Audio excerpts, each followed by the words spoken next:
Put that coffee down. Coffee's for closers only. Hey, guys. Good morning. What's happening? How's everybody doing today? Good morning. Good morning. Well, welcome back, guys. Another episode of Coffee with Closers Live. I believe this is episode number 30. Gavin, can you believe that it's been 30 weeks since we've been doing this? It's crazy. Time flies. Man, Yeah. It is crazy how time flies. Don is actually on a flight today going to do some masterminding so he can make all of us better investors. But we have a special guest today, a friend, a legend, a real estate genius, my friend Brent Bowers. Welcome, Brent. How the hell are you, my friend? You know, I'm just wondering if I can get on here every week because not too often am I called genius or legend in one sentence, let alone more than once in my lifetime, honestly. So I just feel great already. I'm pumped up. Screw coffee. I don't even need coffee. I just need an introduction like that.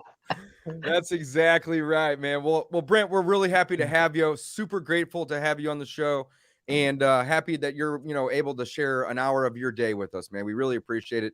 We're gonna do everything in our power to respect your time. So this is typically an hour long. It's a live show, and we really encourage the audience interaction. So throughout the show, the audience should and will be adding, questions and comments. We're gonna be sharing those as we go. But today, I really just wanted to talk about, what Brent Bowers has been doing and how it works. And I know you're a land investor with the Land Sharks. And man, you're just doing some really crazy stuff. I'm always so interested to hear about land investing. That's one thing that I really haven't done.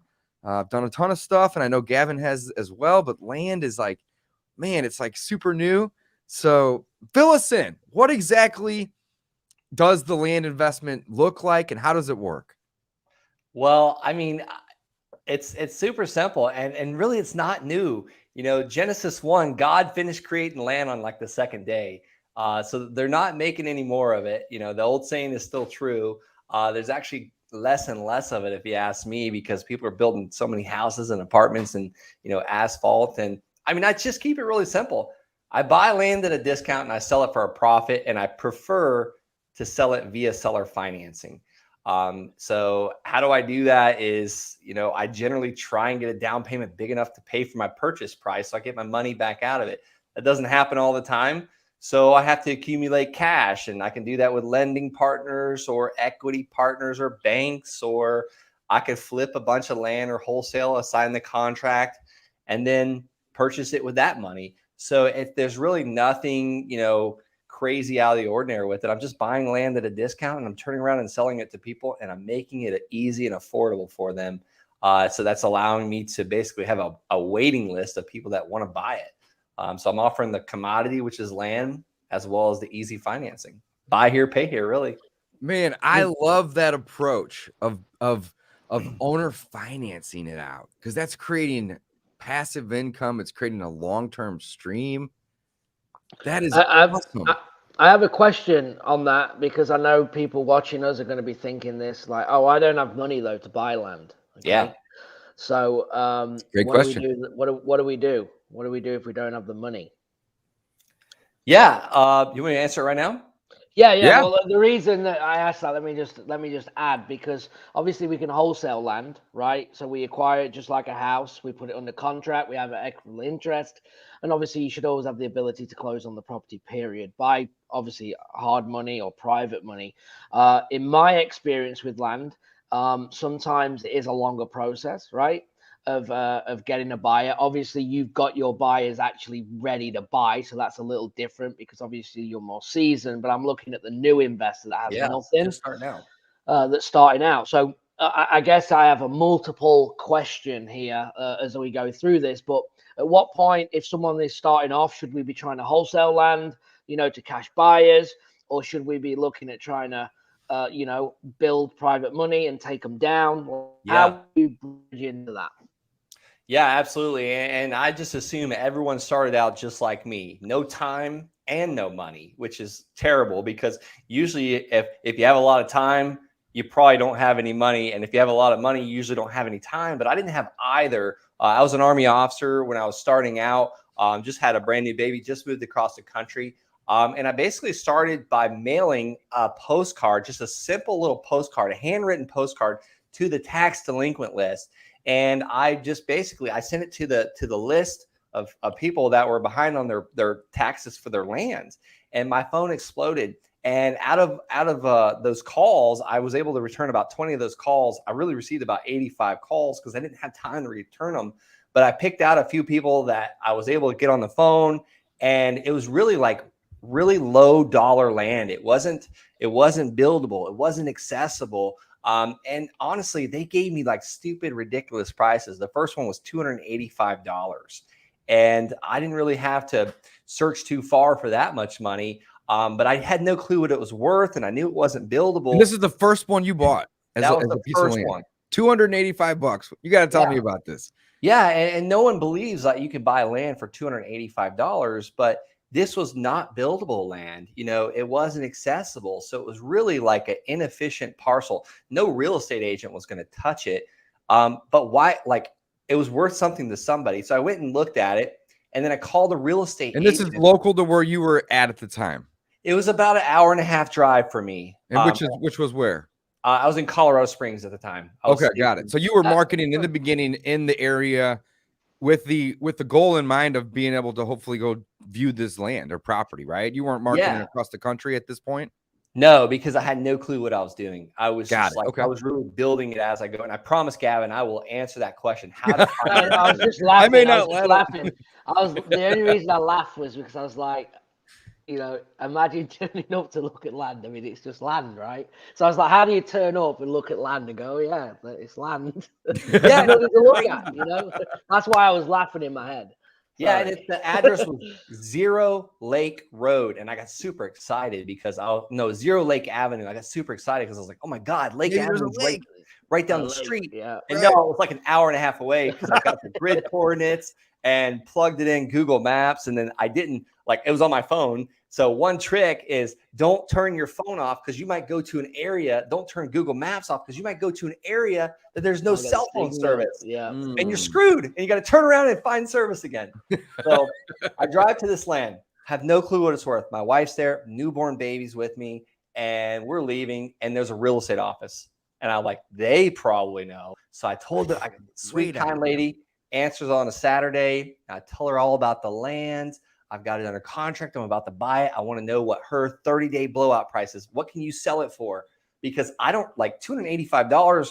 That was how big of a piece of land, by the way? Is this like a 30-foot by 30-foot piece of land, or is this an acre? Or it was actually 2 buildable lots. So they were both 5,000 square foot. Okay, so that's pretty decent size. Yeah, if someone ever figures the reason why it wasn't buildable is because you had to go over a railroad track, and Palmer Lake, the city of Palmer Lake, wouldn't allow it. So the fire marshal will not allow you to build because only one way in and one way out for those firefighters. And if there's a train, yeah, you're screwed. There you go, that too. So it wasn't buildable, or they were buildable? It was not buildable at the time because there's no road across the railroad tracks. There's only one ingress and one egress. So the firefighters can get pinned down. So long story short, the realtor's like, maybe 10 grand. And I'm like, you're kidding me. Like 10 grand for a piece of land. So I hung up with her, thanked her for her time. She called me back within 5 minutes and offered me 5 grand. And I was like, let's do the deal. So wait. Say this again. You went into the real estate. This is crazy. You went into the real estate office and you said, give me your blowout price. No, I didn't go in. I just called her. Oh, you just called her. Yeah. I drove by it, and I was trying to speed through the story to answer Gavin's question, where to find money to buy land. Hey, we're good. We got an hour, bro. We got some time. You do your thing. You do your thing. I was strapping on the jetpacks because I hate when I ask a question and I got to wait 20 minutes for the answer. But there's a reason for it. I promise.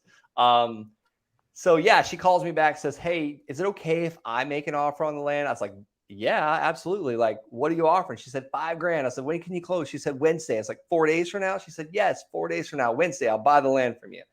I was like, great. So I said, send me the contract. I hung up with her, called the seller. I said, I'm going to meet you on Tuesday and give you the $285 check. Is that okay? He said, yeah. Retired CPA, not a care in the world, just chill. And so we met on Tuesday evening. And did you guys not go to a title company? No, I didn't do title search.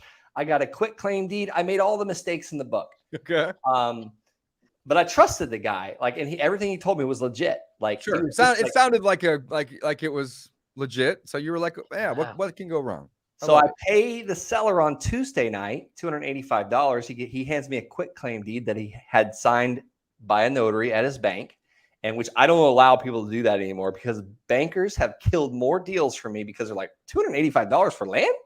Like, what are you thinking? Yeah. So they killed my deals. So I now send the mobile notary. I control the process. Yep. So I bring the deed to the title company that evening. They stayed late for me. Which I could have just scanned it, I guess, which was weird. But anyhow, Wednesday morning, I pick up my check for $5,000. That realtor closed it through a title company, got title insurance policy. They opened the policy basically with her contract. So I went from spending $285 that night, the next day getting $5,000 back. And then I did a second one the next week, $500 was the purchase price. And that time I found someone on Craigslist that could give me $500 down and $400 a month. So I created passive income on the second one. So that's what allowed me to start building my cash. And then the third one was actually from a bank. It's crazy. It was a 44 acres. They gave me the contract for $25,000. I didn't have $25,000. I was freaking out. I got the property under contract on a Friday night. Saturday morning, I took the advice of Tom Kroll. He said, if you ever have something you need at wholesale, go out and put 33 bandit signs. So I did 44 acres, 44 acres, phone number, 38K. I had it under contract for 25. So that was a quick $13,000 assignment fee. Before I could finish. From the bandit signs. Yeah. Holy cow, I love it. The land was worth almost $100,000 though. I got it under contract for like 25 cents on the dollar. Right. So that's how I found the money. And before I finally put out the 33rd sign, I had someone that called me and said, you won't, like, where are you at? Because I was getting a little nervous because someone had called about 5 minutes prior yelling at me saying, get your damn sign off my property. So I thought it was another one of those calls, but the guy's like, where are you at? I was like, putting signs out. He goes, me and my wife been driving around for 2 weeks looking for some land to buy because we just sold our ranch in Texas. And these signs are popping up all over the place. Where are you at? And I was like, let's just meet at the land. Yeah. So we met at the land. We shook hands, agreed on the price. He didn't even haggle with me. The next day, I got a higher cash offer for like $15,000 higher. And I called that Texan. I said, I know we shook hands, but would you like to? I got a higher offer. It was $15,000 over what we shook hands on. Would you like to split that $15,000 with me? I know we shook hands. He goes, no, I want the land. So I just kept cash flowing. And before I knew it, I had like $40,000 in the bank account. And then I started purchasing land to seller finance. Man, what a cool story. That's awesome. Holy So cow. So this how all many started just with pieces now? postcards? Go ahead, Gavin. I was just going to say, how many pieces do you have right now? I have 114 of them paying me payments right now. In inventory, you know, and you own them all. Do you own them all free and clear? Everyone except for 3 of them. That was a subdivide deal that went a little sideways on me. I needed to get $40,000 each down for 3 of those parcels.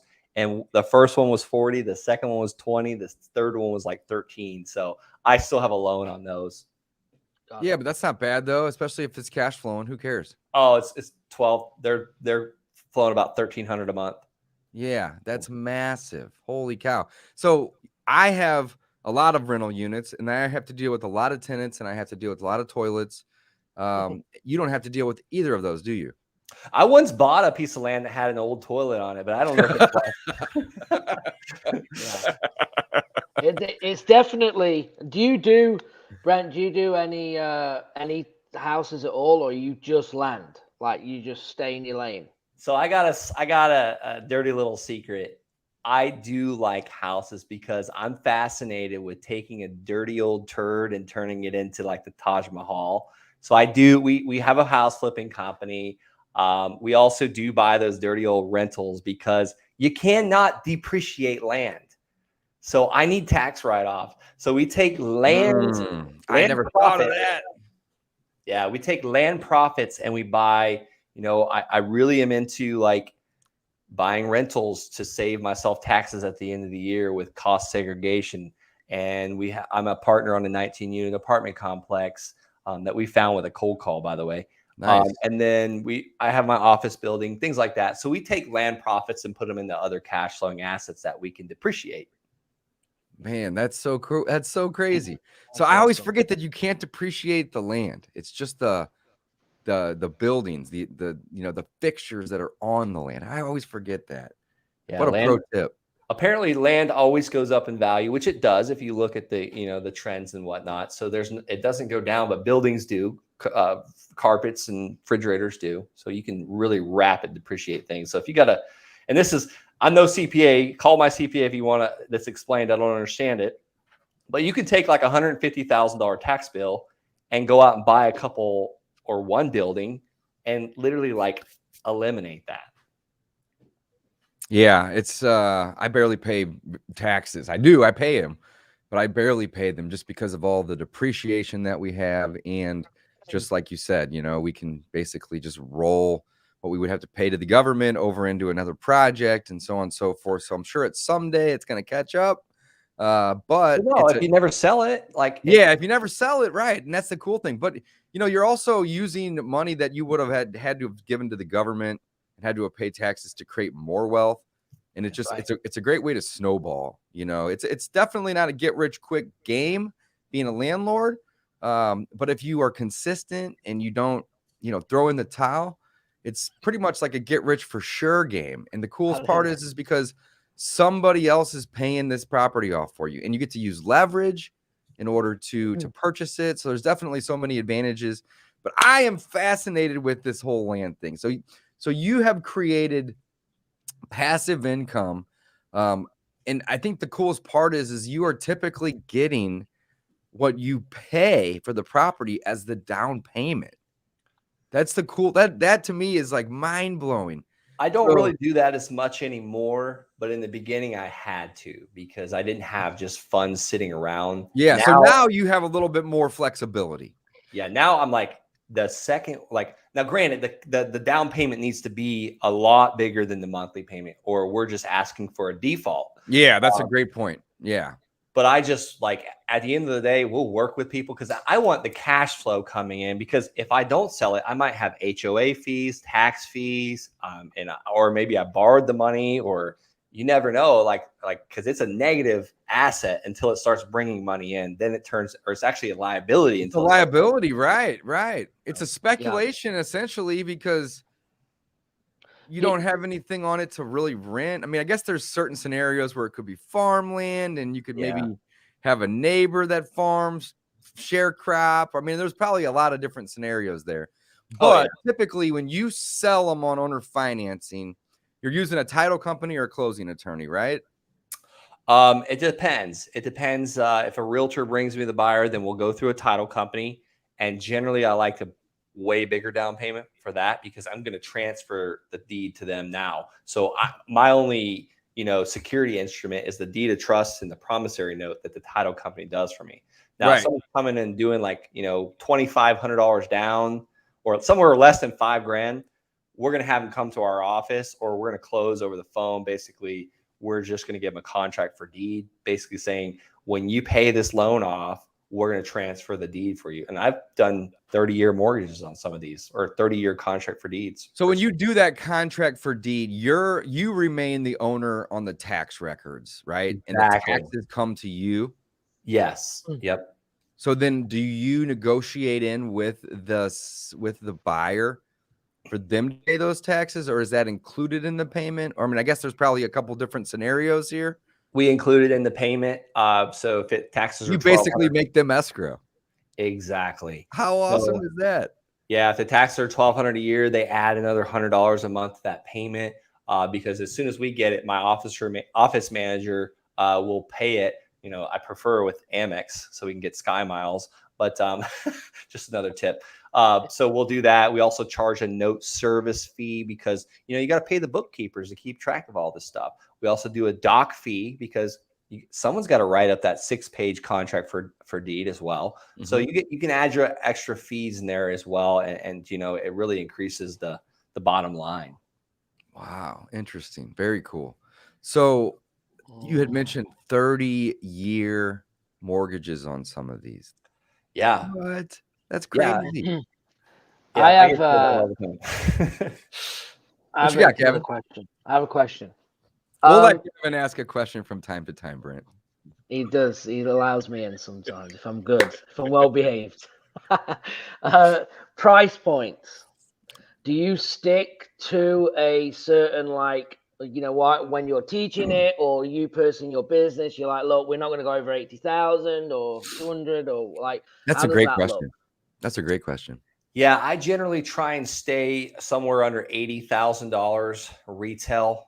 That doesn't mean I'm paying $80,000. I like that price point. I really do. Now I've done the $285 ones. I've done the $80,000 ones. So if I'm buying a piece of land that let's just keep it super simple.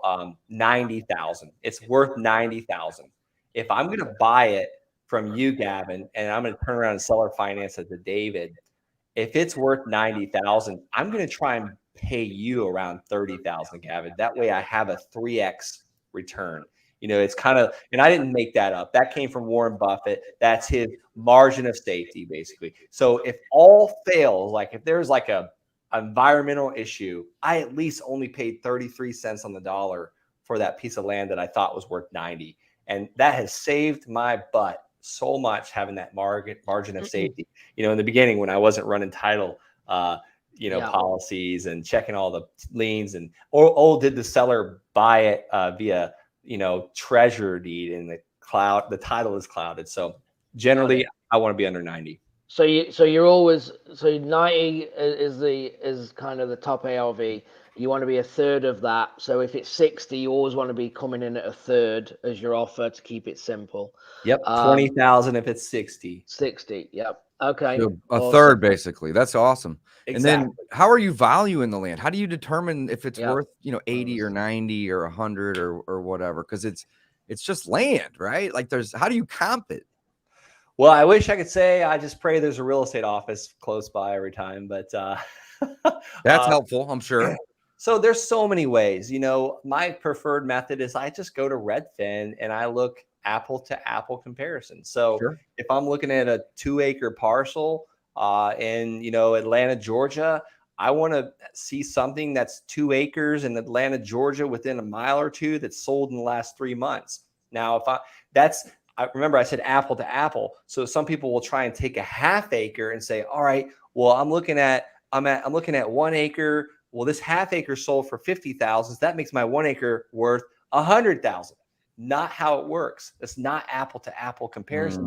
That half acre might have, utilities running to it, like water and sewer and all that stuff. So we call those infill buildable lots compared to that 1 acre rural land, which is going for way less than the buildable lot. So Redfin, Zillow, calling a realtor, there's so many ways to kind of just see the comparables.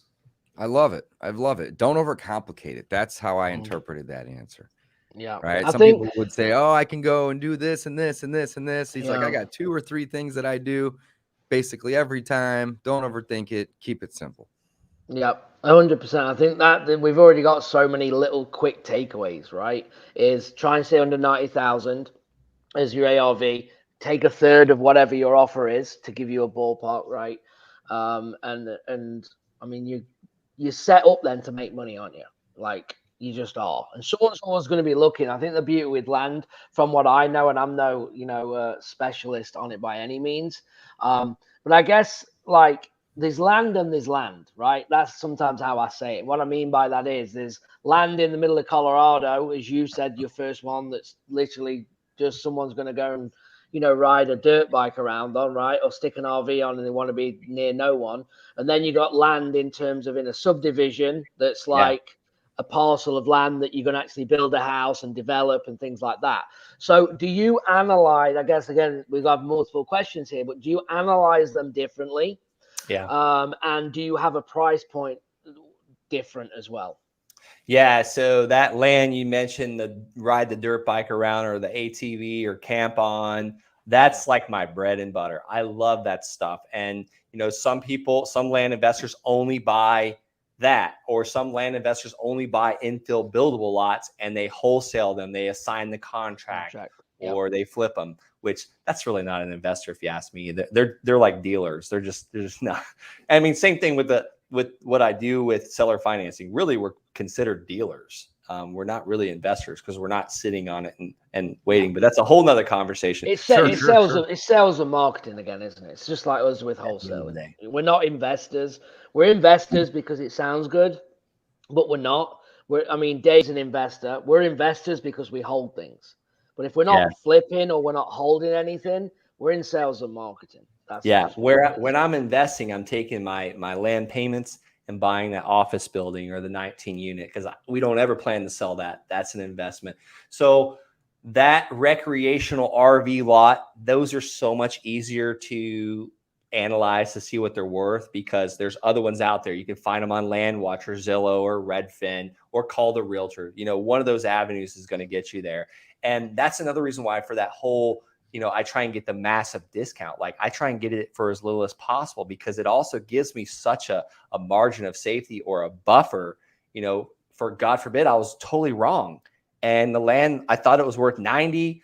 Really, it's only worth 30, but I paid 30 for it, right? So I really didn't overpay for it. I just paid what it was worth. That buildable lot, those are a little different. And generally, I'm not seller financing those. I'm getting them under contract for, say, 50, 60 cents on the dollar, and we'll either assign that contract to a builder or, one of those we buy houses guys that's tired of chasing after the dirty, stinky cat pee houses and they're tired of renovating them and they want to build it from the ground up like a spec home builder. I sold so many of those lots, and I thought they were two different types of buyers. I thought there was house buyers and I thought there were land buyers. And I was wholesaling houses and land at the same time, but I had two separate lists. And one of my cash buyers one day was on Craigslist. He goes, "Brent, why didn't you send me this deal?" And I was like, "I didn't know you built houses." He goes, "Yeah, every house I flip, out of every house, like every 5 houses I flip, I usually build one."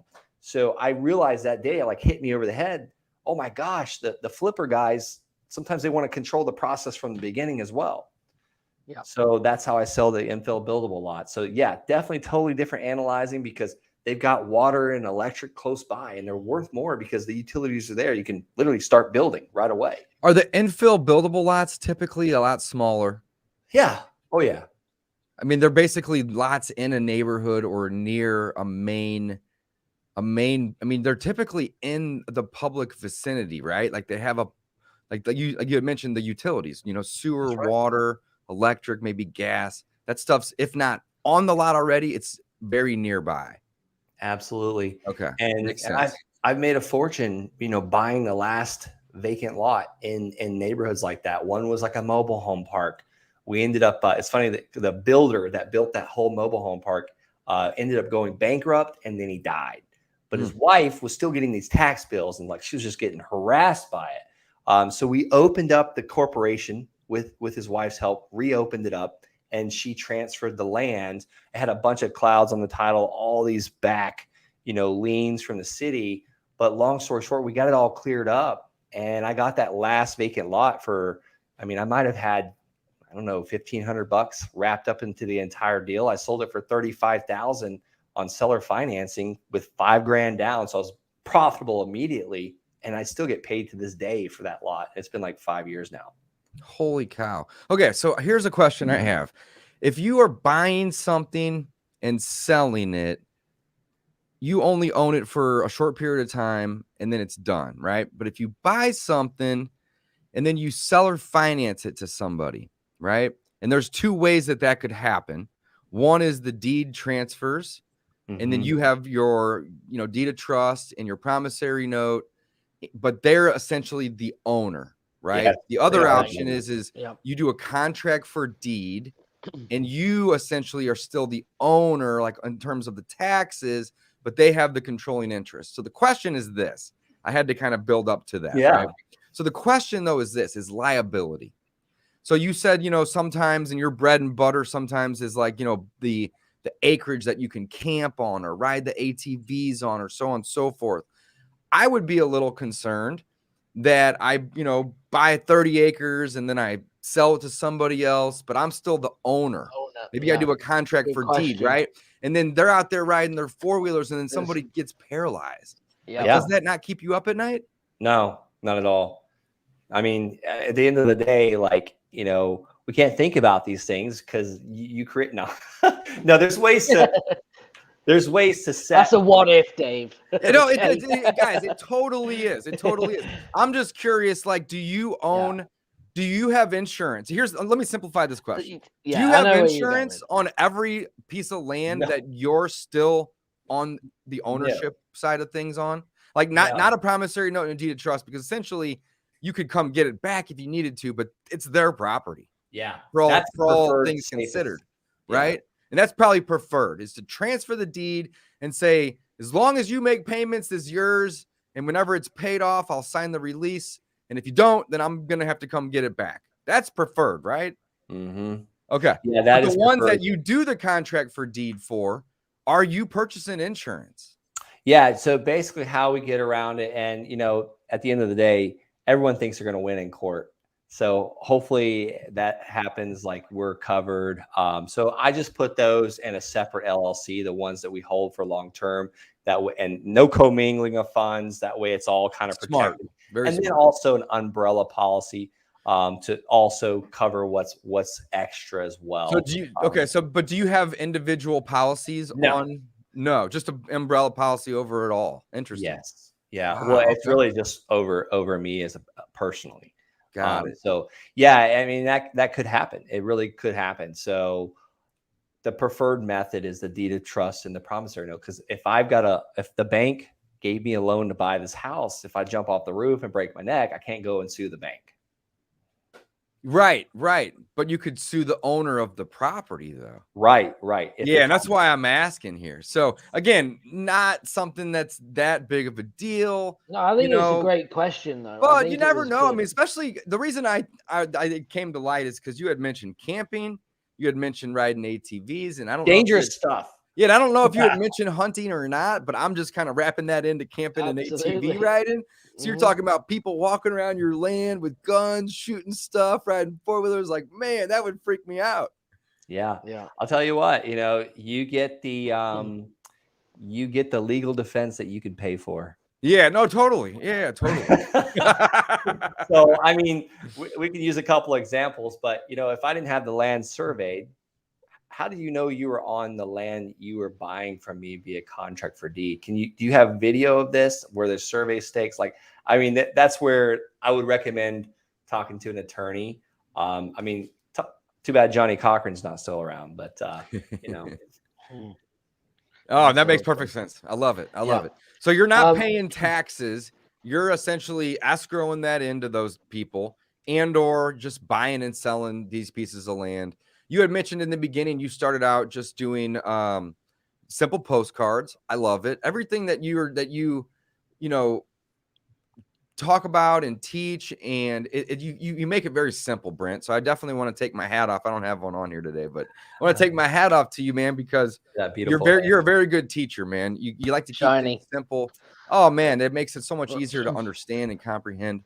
So you're not paying taxes. You're collecting the taxes from these individuals, or you're just flipping. You started out doing postcards, and you were doing it to just people that had back taxes. Yes. You know, and that seems like one of the best approaches. Bear tax. I love it. I love it. Man. Good call. I have not thought about the bear attacks. Holy crap. That's a good You better point. change it. You never know. You never know. So are you still using that tax delinquent list as a great, I mean, it's got to be one of the best ways to find motivated land sellers, right? So here's the thing about the tax delinquent list. You run out of those properties. Yeah, real quick, because there's only so many of them. It's only a finite number of them. Yeah. So I recommend, if you're just starting out and you're bootstrapping like I was, get that tax delinquent list. There's some low hanging fruit on there. But that was a very small list. There was only 687 of those. So once I realized, holy crap, this works, I was using PropStream at that time. So I pulled the entire county land list and then I mailed it all again. And guess what? All those tax delinquent people were on that list already. Right. Yeah. So where now, like, I didn't have to purchase the tax delinquent list from the county. Now, a lot of these counties are starting to charge for this. And literally, it's like a scanned PDF that you could barely read, and it gives the schedule number, which is basically the APN, the assessor's parcel number. And you got to like scrub it or pay someone to do it, where it's easier just to go to like PropStream or priced.com and just pull a big list. You might save a few dollars getting it for free from the county. But now at this point, I love to get the tax delinquent land, but that's not the only deals we're doing. Like a lot of people have a misconception is, oh, they got to be tax delinquent. They got to be out of state.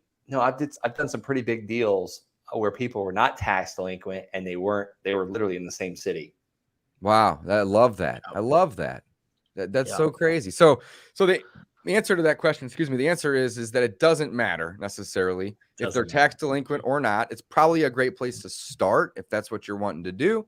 Exactly. But it doesn't necessarily mean that you're not going to find deals. And that's the same thing with me. And I'm sure Gavin too, is obviously the people that are out of state and have back taxes and just recently got divorced. I mean, they're going to be a higher chance that they're going to be a motivated seller, of course, but that doesn't mean that that's what all of the motivated sellers look like. Wow. So true. I love that. Absolutely. How many land deals have you done? I think we're about 300 plus now. I looked a couple months ago, it was like 289. We bought about 10 or 12 parcels. So yeah, about 300 or so. Holy cow. That is amazing. And you've been doing this for how long? I started mid 2016. Okay. So not long. I'm still a practitioner. Yeah, not that long. 5 years, give or take. Yeah. Something like that. I'm so bad at math. 5 or 6. That doesn't matter, right? Yeah, that's awesome. Just real quick, guys. We have a lot of people watching, which is awesome. So I have 2 things I need you to do. Give us a like and subscribe to wherever you're watching. Make sure you like and subscribe, and then share the post. We want to get as many eyes on this as we can. We are live every single week, 12 Eastern, 11 Central, 9 Pacific, every single week. So make sure you join us. So make sure you do them things. We appreciate it. We still have about just over 15 minutes left. So type in your questions. I know VIP's on here. We're going to hit Matt up here shortly with some of his questions. But anyone else got a question, make sure you type it in. And hey, while we're taking a short break here to do that, Brent, what's the best place for any of the listeners and the viewers to connect with you? I want to drop that in the chat right now, and then we can obviously circle back to that towards the end as well. But you're a coach over on Wholesaling Inc., which is awesome, and one of the hosts of the podcast. And you have an awesome coaching program. And if anybody would be interested to learn more about how they can connect with Brent and learn more about his program, where would they go? Yeah, thanks so much for asking. I mean, you mentioned it, wholesalinginc.com/land. I actually just started a YouTube channel about 5 or 6 months ago now. If you go on YouTube and search Brent Bowers, definitely got to subscribe to it though, but I'm talking all things land. Nice. So awesome. wholesalinginc.com/land. You got it. Man, that's easy. I love that. That's really easy. All right, cool. Guys, I'm going to drop that in the chat here. wholesalinginc.com/land if you want to learn more and or connect with Brent. I love it. All right, Matt's got a question. He says, wow, you kept your word on a handshake, no contract signed. That's amazing. I love that. I don't know if you had put that up there on the screen or not. And I totally agree. That is amazing. He also asked, do you avoid lots with, say, a burned down house on it, or lots, that have junk? What a great question. I'm super curious to hear that. Not necessarily. If I can get it at a low enough price. I accidentally bought 5 acres one time with about 15 junk cars on it. It was one of those parcels. I was like, yeah, the assessed value is this. The property value is this. I'm buying it for like half of that. So I pulled the trigger. It didn't even look at Google Earth. Didn't go and look at it. Long story short, it's funny. Man, I've done that once or twice. Yeah, we sold it to a guy that sold the parts off. He was over the moon excited to know that we had a junkyard for sale. So we played it like junkyard for sale, 5 acres. I do buy houses with I buy land with burnt down houses on it. You just want to make sure that you get like a septic system inspection from a septic company. A lot of times the well cap can be burnt off and then the transformers get burnt. So you just want to make sure you know all the expenses that you're going into with that. But sometimes those can be absolutely lucrative because, the seller might have gotten the insurance payment and like the selling the land is going to be the bonus for them. So no, I don't avoid those. Yeah. And I think all three of us on this call can agree that the bigger the problem, the bigger the profit typically, guys. Yeah. I mean, not always, of course, but like some of the biggest deals that we've done have been massive problems for people. And we provide convenience in exchange for these deep discounts. Yeah. So that convenience is nothing more than helping solve a problem. And I love it. If I could say something to Matt, that was the hardest thing I ever did was to keep my word with that Texas gentleman, because I remember I was actually working with Cody Hoffine at the time. He was one of the founders of Wholesaling Inc. I was going through his Rhino Roundtable. I called him and I was like, what do I do? What do I do in this situation? And he's like, Brent, you already know in your heart what's right. So I was surrounded by a good mentor, thank God, that told me like that I already knew the right answer. If I would have had some like shady mentor that's like, nah, screw that, 15,000 more in your pocket, take it. I mean, 15,000 would have changed my life, 15,000 extra in 2016, but really it won't. It would have like probably haunted me. So you're going to have those moments and real estate investing in business and pray that you choose the right path. Yeah. What goes around comes around too, like karma's a real thing. So like, yeah, I love it. I think that you did the right thing. And then did he end up splitting that with you? No. He wanted the land. He just said, no, I want you to honor it. No, he said, I want the land. That was his words. That was his word. Okay. Right. I remember where I was standing. I was actually in the field. I was still in the Army. I'd been in the field a couple of days. It's because I went right to the field the next week, and I was like taking these offers, like hiding my cell phone because you're not supposed to have them in the field. You're training. So I remember right where I was standing. He's like, "No, I want the land." Like in his like super tough Texan voice. Yeah. Let's be honest, you got scared, didn't you? I got a little scared. Yes, sir. Man, I love it. So Lori says integrity lets you sleep at night. I agree 100%. What goes around comes around. It's such a true thing.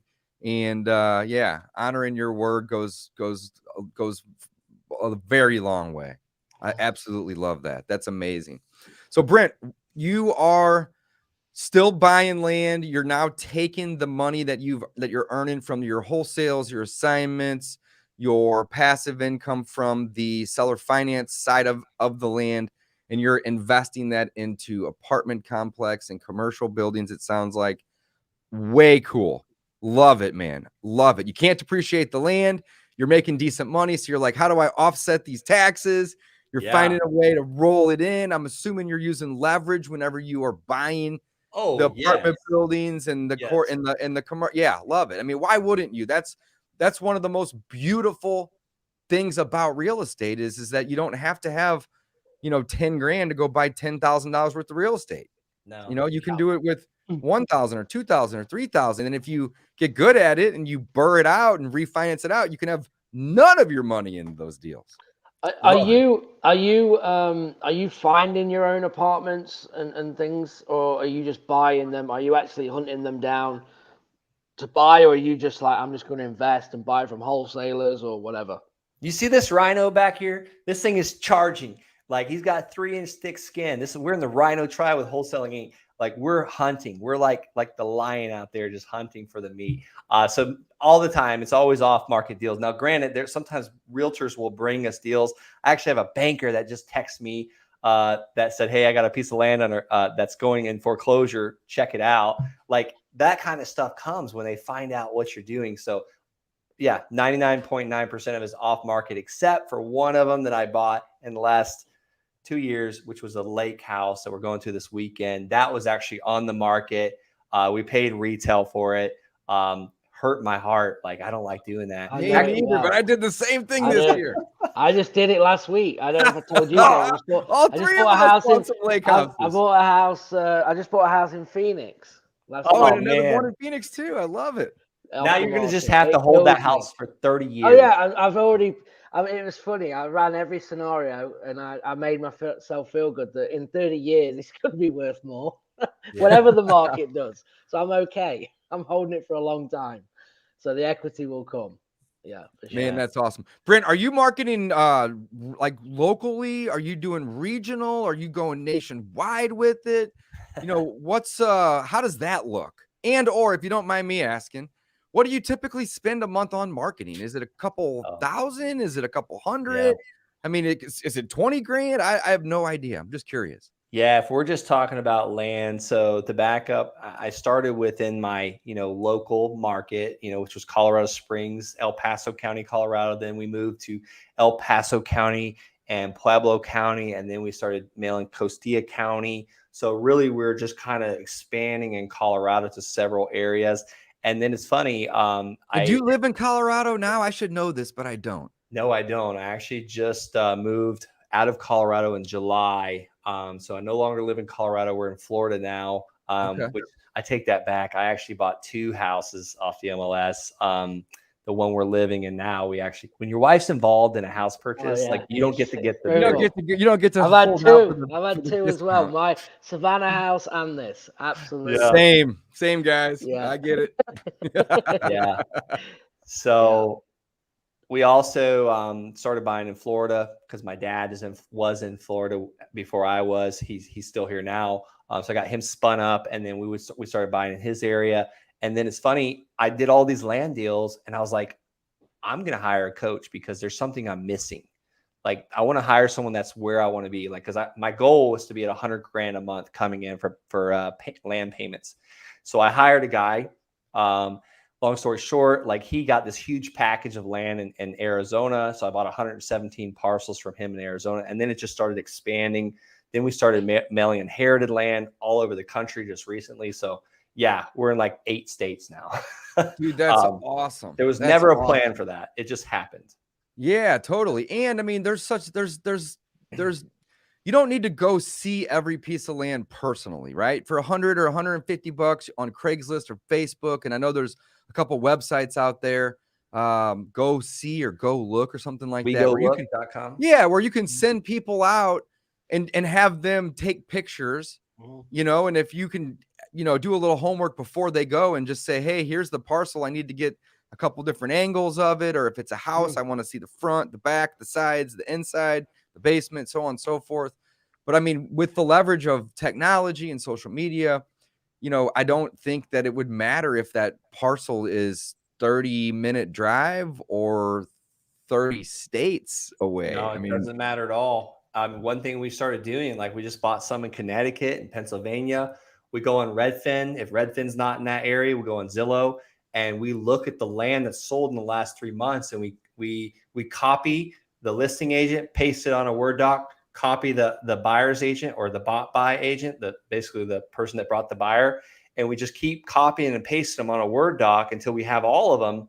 And if we see that agent that comes up more than any other agent for land, we know that's the land. That's the land agent. Because there's always usually 1 or 2, at least. I was driving to my lake house just 3 or 4 days ago, and I see this big billboard, and it's an agent, and he's like, I help people buy and sell land. Like, that's his specialty. So you just got to find those people that specialize in it in each of these areas, and then leverage their buyers to help you get these things sold. Yeah, and they're free. And you tell them you want to do seller financing, like, they're just amazing. And most land agents, they think out of the box, really, because there's no box that there's really no box, right? There's no house.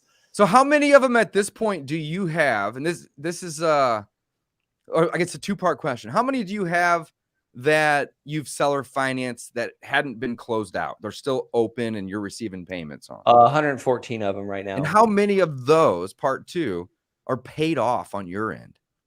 Oh no, those are actively paying right now. We've had a lot. Well, Pay no. off. I'm saying like you don't have any You don't debt have on. anything. Yeah, You maybe don't I have worded anything. that wrong. You have 114 people paying, but some of those, I would think, like you were able to get the $5,000 down, and that's what you paid, and you sold it for 15 or 20, and they're paying that off over 5 years or 3 years or 8 years or whatever, right? Yep. So what Three of them percentage? have debt on them through like a private lender. Sure. And I'll tell you exactly what I'm paying. I'm paying 9% to That's that. a great that rate. private lender, It's a great which rate. you can find better, which is really cool. Let me just throw this out there for anybody listening. It's like, oh my God, I don't have money. There's so much money out It's there. everywhere. Like, for instance, mother-in-law will lend me money at 6%. So I'm going to buy a piece of land for $15,000 at 6% using mother-in-law's money. She's going to get a deed of trust and a promissory note through the title company, so she's protected. Well, the land's worth $45,000 because I'm buying it at 1/3, and I'm going to sell it to David Dodge for $45,000 at 9% interest. So there's an arbitrage. So I'm only paying 6% interest on $15,000, and I'm making 9% interest on $45,000. So I can do that. That's the coolest part. That's the coolest part. So I would imagine though that some of these 114, you don't have a private lender or like it's like correct. basically you. So how many are free and clear to you? Yeah, free and clear to you, right? Yeah. There's probably a couple in there that are like that, I would think, Oh, right? Yeah. So I would say about 1/3 of those. See, So that's where I was going, man. That's crazy. That's so awesome. So 114 actively are paying me right now. I've got debt on 3 of them. So call that a 111 are paid for free and clear. 111 of them. That's 98%. 1/3 of those 111. So call that, I don't know, 40 of those properties, 40 properties. I actually went in partnership with a gentleman in the very beginning when I was doing this. He pulled his money out of his self-directed IRA, real estate broker, land specialist agent. And I would say, what do you think, Alan? Do we buy it? And he would say, yep, write a check. So I actually didn't even take any of my own money, and he gets 30% of the profit after expenses. Man, you got it all figured out, Brent. That is awesome. That is working out, and it's been a great relationship. He's actually doing land on his own now, which is really cool. Got him spun up. So he was really kind of one of my first students, but not really. We were like partners with it, and we learned together. Man, that is so cool. That is so cool. I love it. Guys, don't forget, learn more about Brent Bowers and his land coaching program and mentorship program, Land Sharks. You can find it at wholesalinginc.com/land.